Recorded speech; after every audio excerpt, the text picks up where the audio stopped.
What's up, y'all? It's me, Erica. We down here. We are down here. It is Thursday, I think. Wednesday. I think it's Wednesday. We don't have anything to talk about. We're just going to talk about some random topics and get it out here. You know, I'm trying not to be on a rant today, but I'm annoyed today. I'm just annoyed and aggy today. So everything is like getting on my nerves. Everything somebody says is getting on my nerves. So I'm down here to have a conversation. Go ahead and like, subscribe, and comment. Let the diva know you stopped by. Like I said, we don't have any topics to talk about today. I did write down a couple of things. So we'll just see how we feel. So I had to take a day off. I almost took today off too because I just have not been in the mood to talk about stuff going on in the media or whatever. I just haven't been, I haven't wanted to come down here and talk. I've been on Twitter. If you follow me on Twitter, you know, that's where I spend, in terms of social media, that's where I spend the majority of my time. I'm very rarely on Instagram and I deleted Snapchat the other day. I haven't had Facebook for probably at least 2 years, probably almost 2 years, maybe longer than that. What's 2020? No.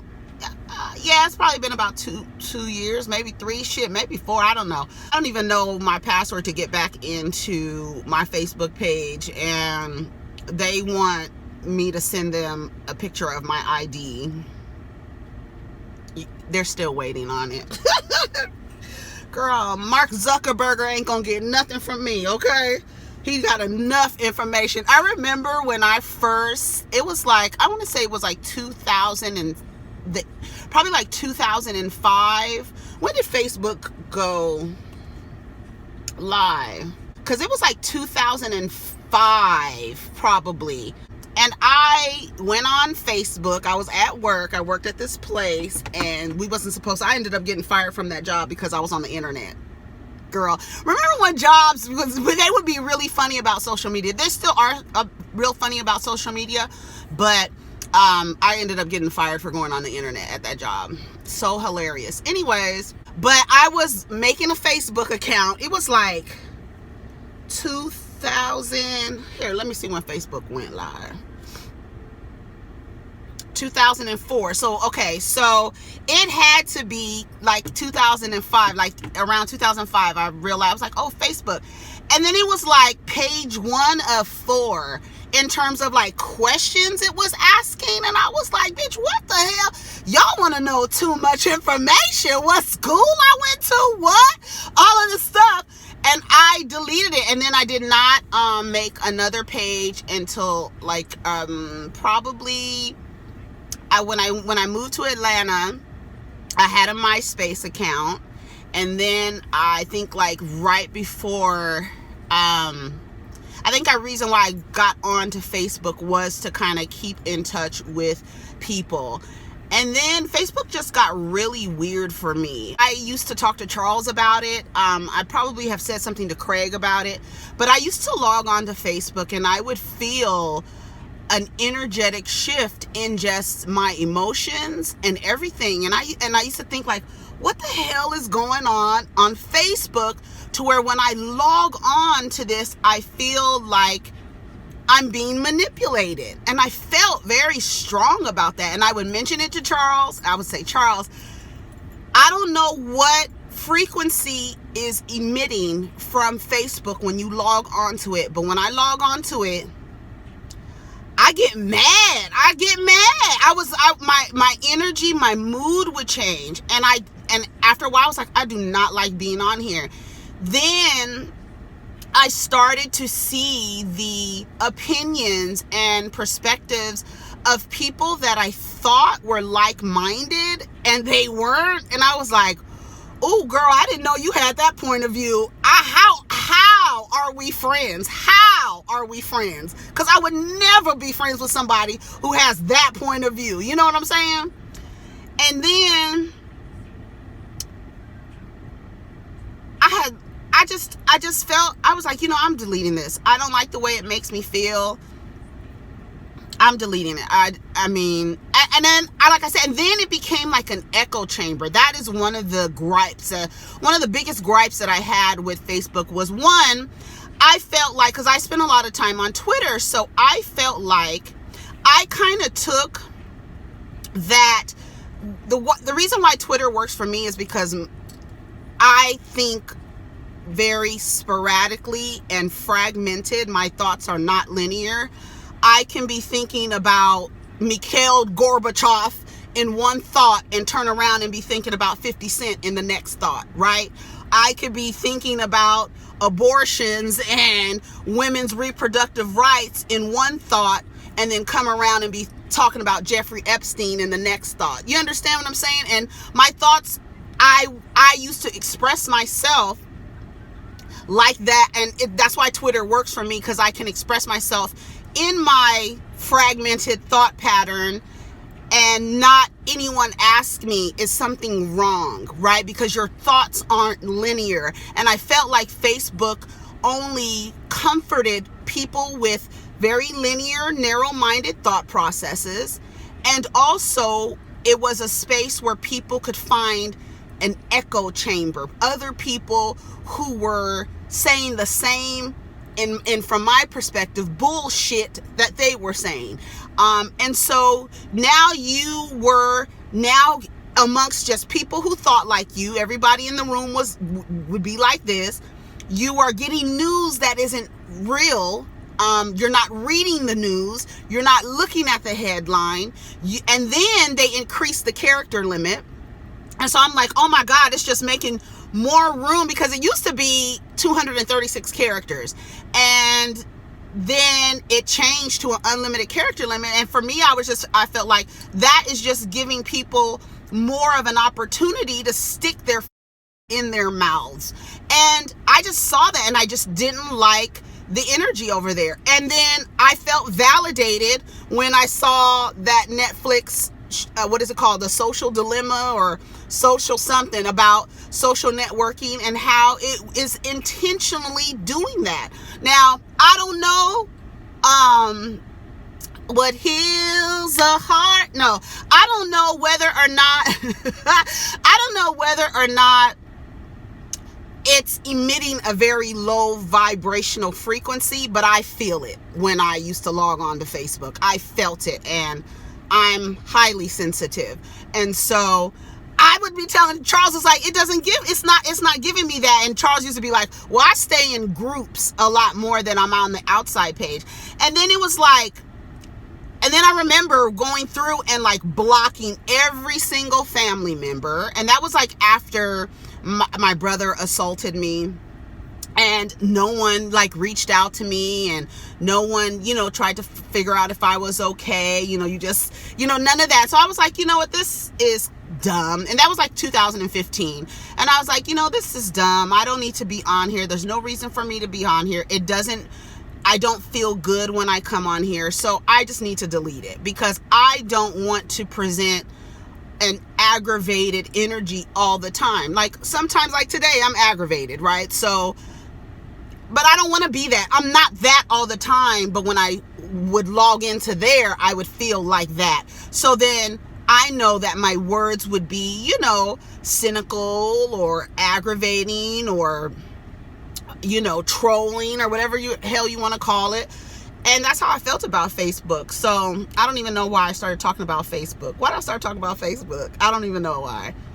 But yeah, and it's funny because right when I was leaving the house, Joe Rogan and Tristan Harris, who's the guy from that Netflix special about social networking and how it was designed and what it was actually designed to do. And so I don't know what I was talking about. So anyways, that's, I guess, my history of Facebook. Oh, I deleted Snapchat. What did I say? And I don't even remember what I was talking about. So we're down here just to talk about a few things. First thing I wanted to talk about yesterday that was hot on the presses was the Red Table Talk with Jade Olivia, and the response from Gammy was really what got the momentum of that story going.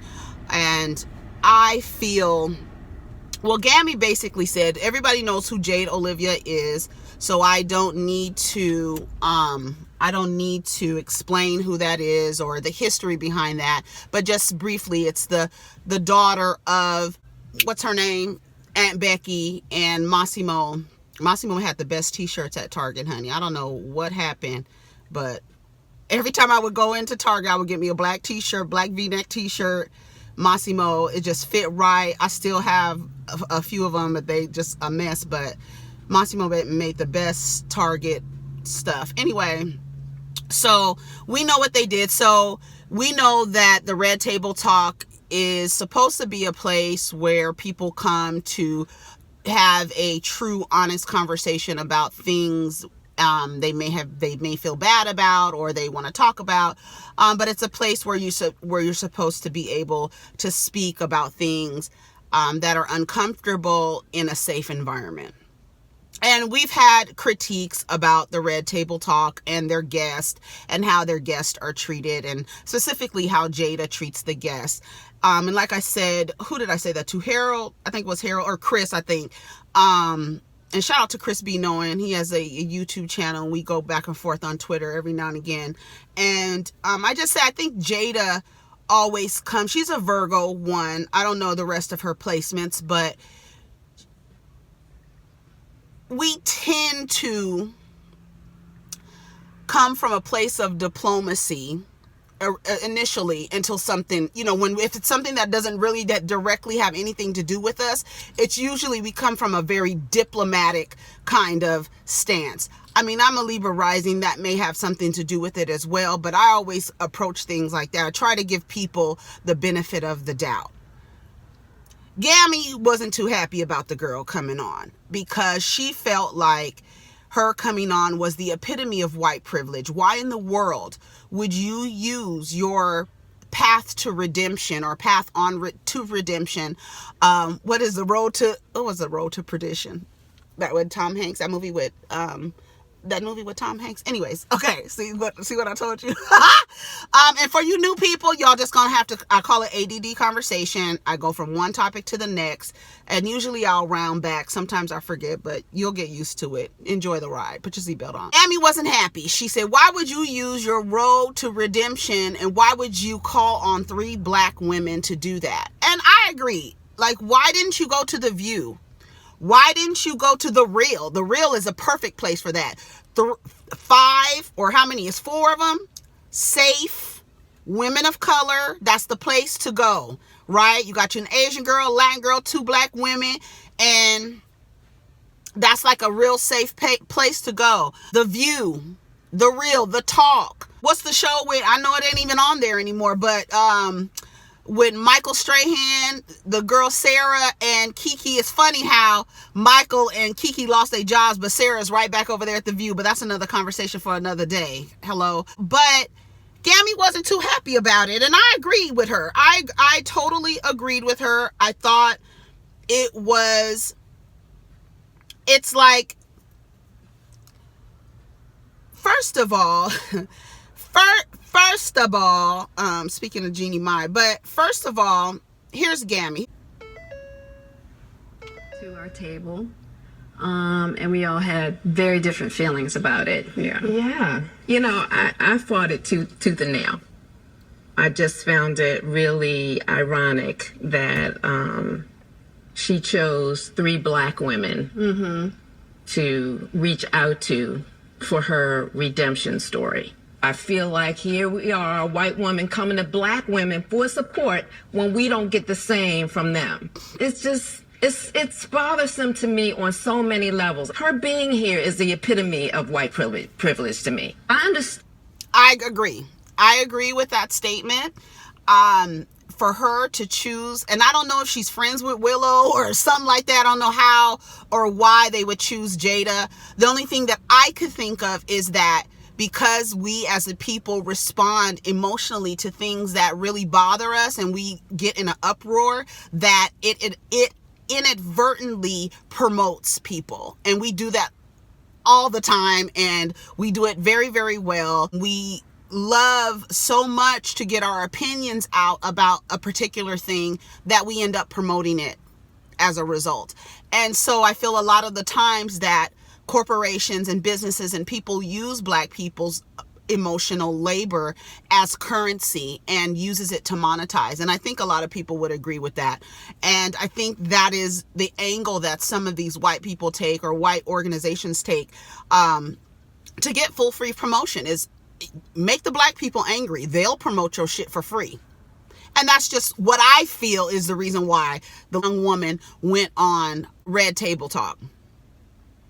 Jada then says, where you're coming from, but let me just be clear. I never want to be the thing that was done to me by white women. Now, I completely understand, because I always take the stance in that we as a community and as a people fight so hard against oppressive systems, and sometimes we fight so hard against the things that we hate that we become the things that we hate. So I understand what Jada was talking about, and I get the diplomacy, I get it, but this was not the opportunity to exercise diplomacy, in my strong opinion, firm opinion about that.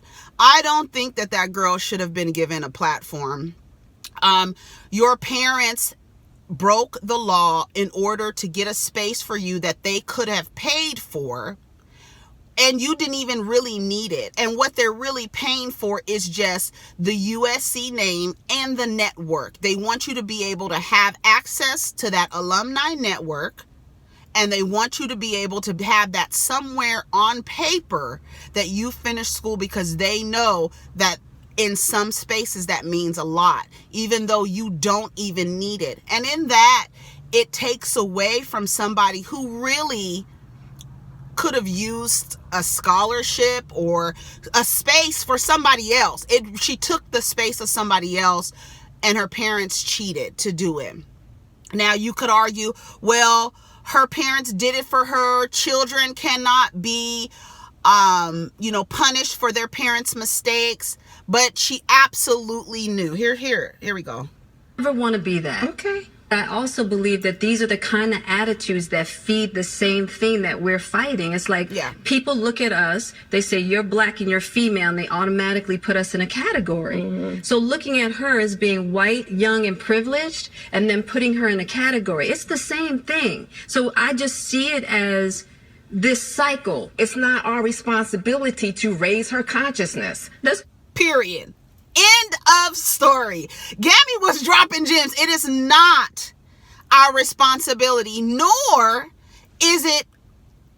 should any of us be waiting for white people, white women, straight black men to get it together in order for us to be liberated. We need to embody liberation. We cannot be dependent on anybody else who stirs the systems of oppression. We cannot be waiting for them to get their shit together to embody what we really want. We cannot, because if you are, then you have given them power that that you should not be giving them. Okay. And so I agree. It's not our responsibility to raise her consciousness. And will it increase her consciousness? No, it won't. No, for what? What do you have to change? If everything is being given to you and you don't have to work for anything, what would you do? What would be the motivation to change? What would be the motivation to change? The real question, hold on, let's finish listening. There'll be lots of people that agree with you. 100%. And we're going to get heat. Yeah, we're going to get heat. I also feel like this is a practice of compassion. To me, I don't know, right? Just looking at Jada, you're giving me bullshit. Like, I get it, but you're bullshitting now, Jada. This is not what compassion for what? This is, like Gammy says, I'm not sure that I can create a space of compassion to someone who didn't,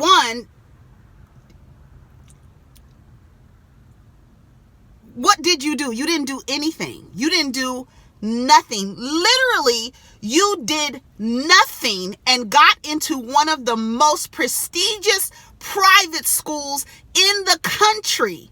Not in California, in the country. You did nothing to get there. So it's hard for me. I'm a compassionate person, child. I was watching DJ Envy and his wife's Behind the Man story and was crying like a damn baby. I can express and access compassion for people who I think are trash in some of their decisions. I can do that. But you have literally done nothing for me to be like, oh my God, I feel so bad for her. What did you do? You didn't do nothing. You didn't do nothing. You knew what your parents were doing because they did it for your sister.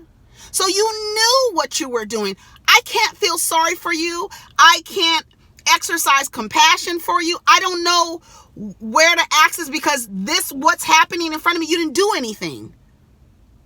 And now you over here looking doe-eyed, and now Gammy's going to look like the big black, angry black woman, going off on the poor little fragile white girl. You know the story. We know the story. We know the story. And I agree with her. And I feel like Jada was full of shit. I do. I get the diplomacy. I get it. But girl, are you fucking serious? What compassion does she need? Because you were in on the heist, girl. You were in on the heist. Like Dave Chappelle says to white women. You are in on the heist. You just don't like your cut. That's the problem. And that's why you complain. But you sitting up here, and then the fact that your mom and dad were fighting against going to jail. When, in fact, here's my thing. My thing is, hold on, let me finish listening. Some actions of her parents. When I heard her story, it just reminded me of Jaden, Willow, and Trey.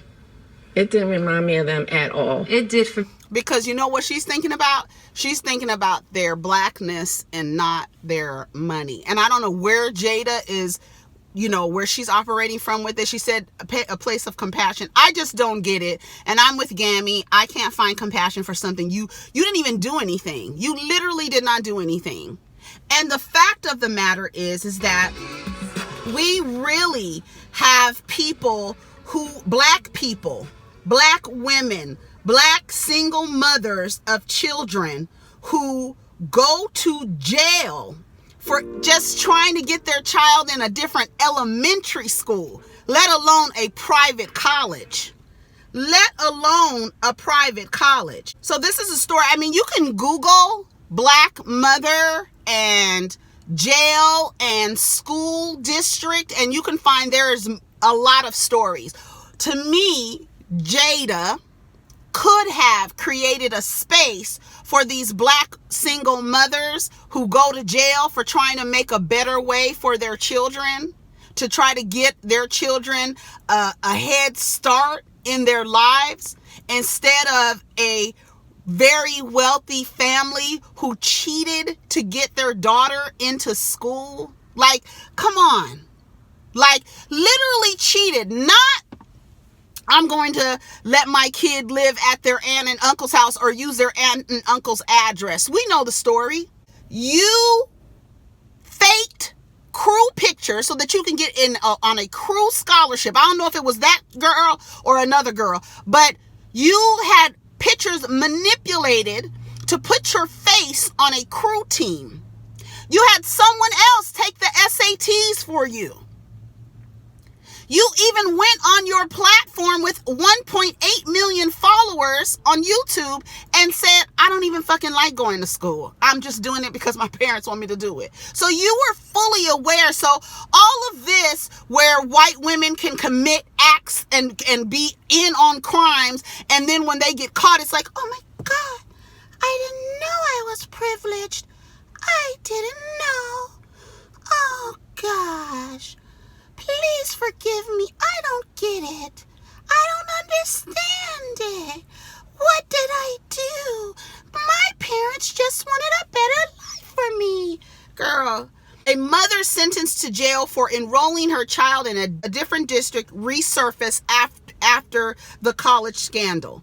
The story of a black mother who served jail time for using her father's address so her two daughters could enroll in a better school gained new attention on social media.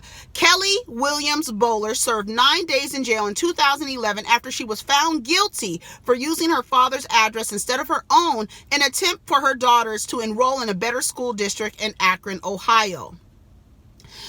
She was also put on probation for 3 years and had to commit 80 hours of community service. That's just one black lady. There are thousands of stories like this, hundreds, thousands all over the country of black people using, black and brown people using addresses so that they can get their child in a better school. And you chose to give a rich white woman and her family a platform.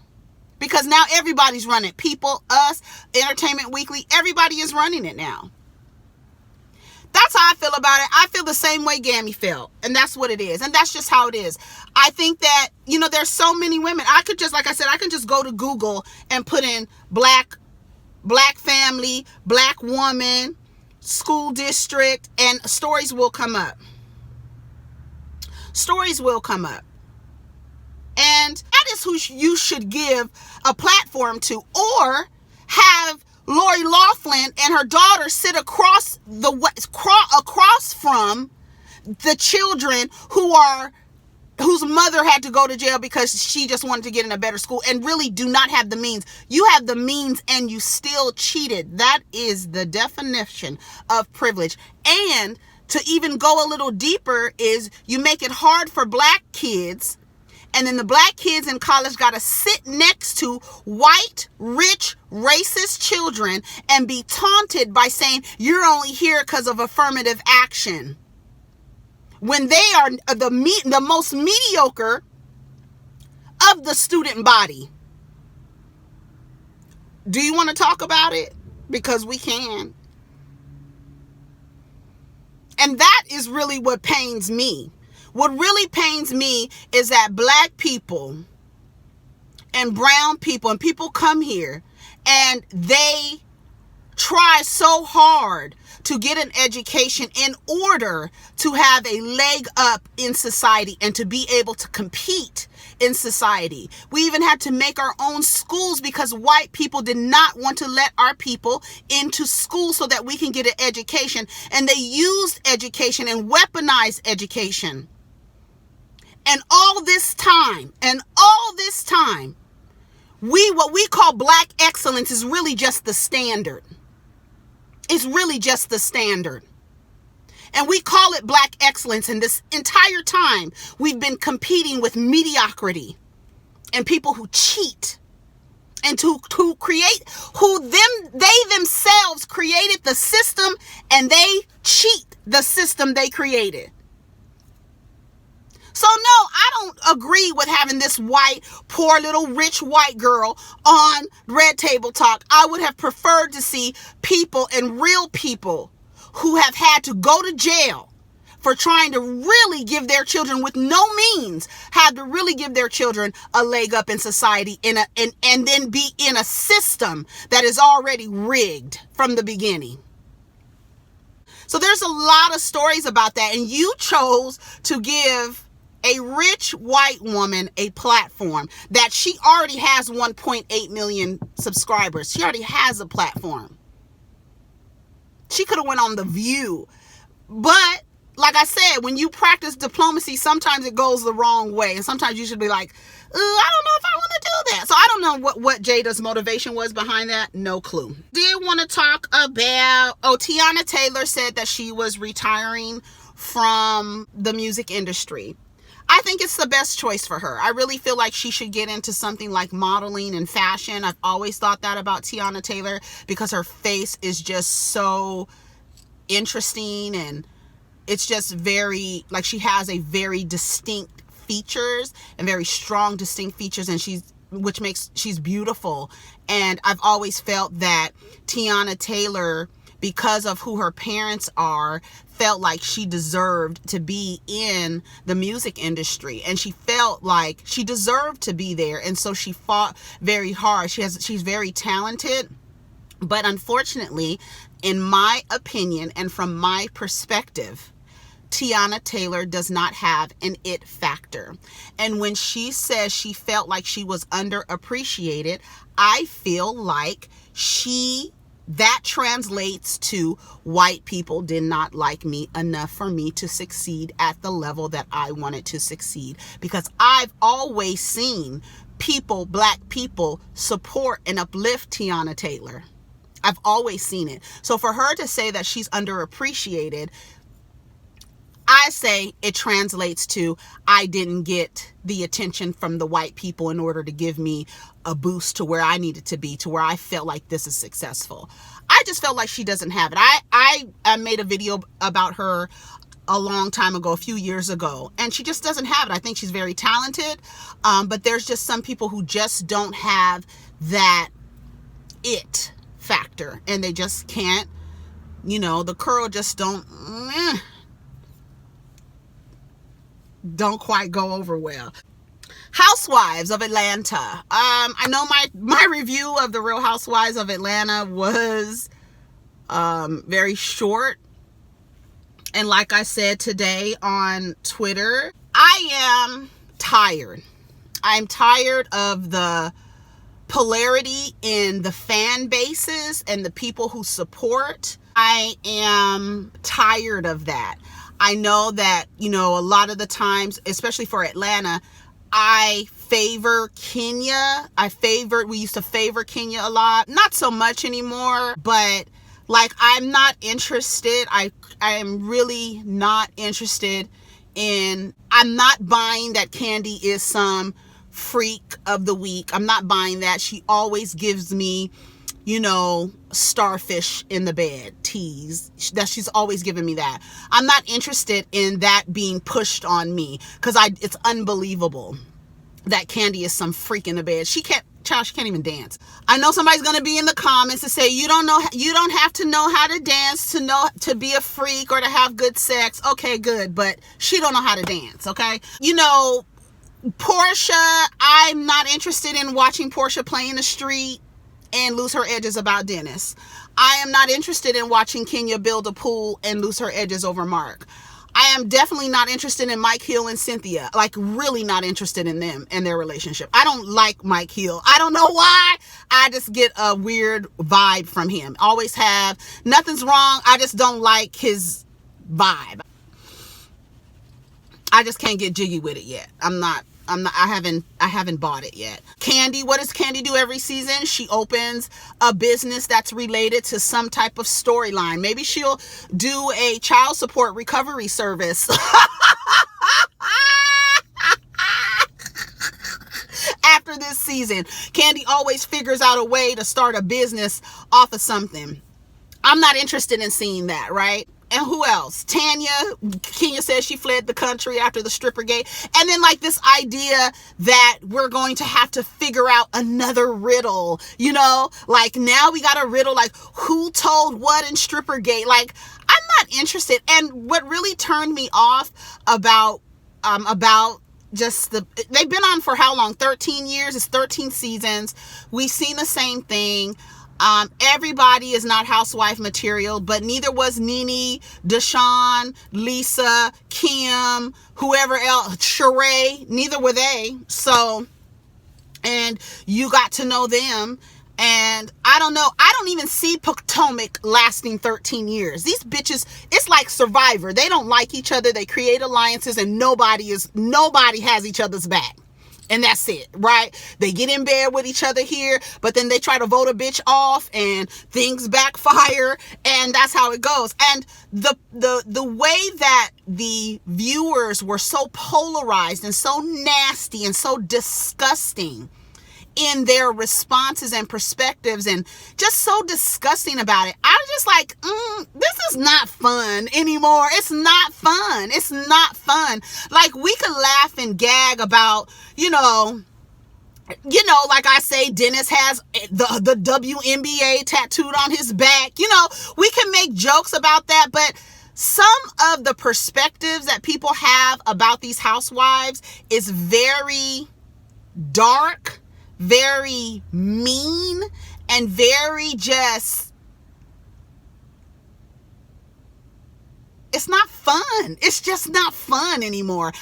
And I feel like Housewives just ended. They were the first franchise. I mean, Atlanta just ended, and they were the first franchise to have a pandemic reunion. Now they're starting the season over again, and it's almost like we didn't get a chance to miss them. Kandi is on YouTube. Like, I don't know how much more greedy she can get, but you're on YouTube. You're not even interesting enough to sit across from to do an interview. What are you doing? Like every time, like, I don't know. I'm just aggravated by all of them. And I feel like when I come back to talk about them, it's like, oh, girl, you heard about Kandi again. She's opening up a steakhouse down. Food's probably going to be cold and salty. You heard about Dennis, Portia, girl.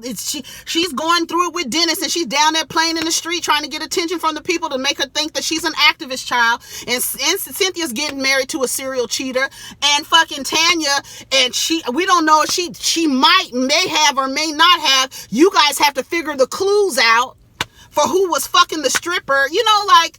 And Kenya, here she is, and the energy behind Kenya and her relationship to this energy that Mark don't want you, Mark don't like you, and it's so weird because Portia and Kenya are in the same predicament, and you never hear Portia, nobody say to Portia, Dennis don't want you, Dennis don't like you, Dennis don't want you, girl. You don't ever hear that. And I think it just goes to the fact, or to this narrative, and I hate the word, but it goes into the storyline that nobody likes Kenya, and Kenya can't find love. Her mama don't want her, and everybody she comes in contact with, nobody wants her. So the energy behind how Kenya is being treated, and you know, when women don't like another woman, they will support the violence against you, no matter what it is. And because people don't like Kenya, they support how she's being treated by Mark. And I can't get jiggy with that. I just don't want to be like I said, what I'm going to do is every episode I'm going to watch it. If I learn something new about the women, because I've seen them on my screen damn near longer than the fucking Simpsons.